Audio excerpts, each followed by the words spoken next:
కేశవ ఇంటికి వచ్చి చాలా ఫీల్ అయిపోతూ ఉంటాడు.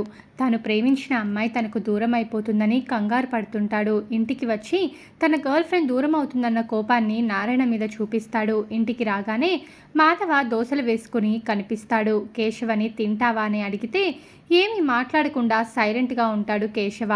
చక్రి ఎక్కడున్నాడో ఫోన్ చేయమని చెప్తే వాడికి చేయాల్సిన అవసరం నాకు లేదు అని కేశవ గట్టిగా అరుస్తాడు. అప్పుడు అక్కడికి వచ్చిన నారాయణను కేశవ దారుణంగా తిడతాడు. చక్రికి నేర్పించి మహాలక్ష్మిని ఇలా బయటికి పంపించాడు అని మాధవ్తో చెప్తాడు. కేశవ అలా మాట్లాడడం విని కన్నా కూడా నాకు ఆకలి చచ్చిపోయిందని అక్కడ నుంచి వెళ్ళిపోతాడు. కన్నా వదిన చాలా బాధపడుతుంది అని చెప్పి ఇక మహాలక్ష్మి గురించి ఆలోచిస్తూ చాలా దిగులుగా కూర్చుంటాడు. కేశవ ఒక్కడే కూర్చొని బాధపడుతూ ఉంటాడు. అయితే మాధవ భోజనం చేయడానికి రారా అని పిలుస్తాడు. నాకు తినాలని అనిపించడం లేదు అన్నయ్య అని కేశవ అంటాడు. ఏమైందిరా, ఎందుకు అంతగా బాధపడుతున్నావు, ఎందుకు ఇలా బాధపడుతున్నావో చెప్పురా అని కేశవనైతే మాధవ అడుగుతాడు.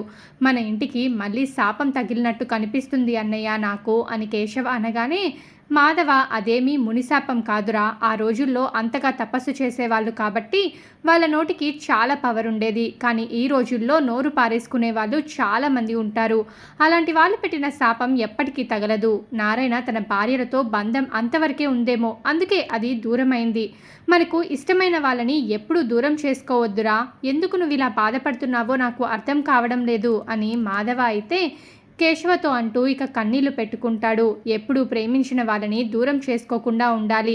మనం ఎంత కావాలని అభిమానిస్తున్నామో వాళ్ళకి తెలియచేయాలి. నారాయణతో ఆ బంధం అంతవరకే ఉండేది. లోపల బాధపడుతున్నా బయటికి మాత్రం గంభీర్యంగా కనిపిస్తున్నాడు. కానీ నారాయణ కూడా మనసులో చాలా బాధపడుతున్నాడు. ఇక చక్రి అంటావా, వాడి చేతులారా వాడి జీవితాన్ని వాడే నాశనం చేసుకున్నాడు. వాడు కావాలనే వాడి జీవితాన్ని ఇలా చేసుకున్నాడు. దేవత లాంటి మహాలక్ష్మిని ఈ ఇంట్లో నుంచి వెళ్ళేలా చేశాడు.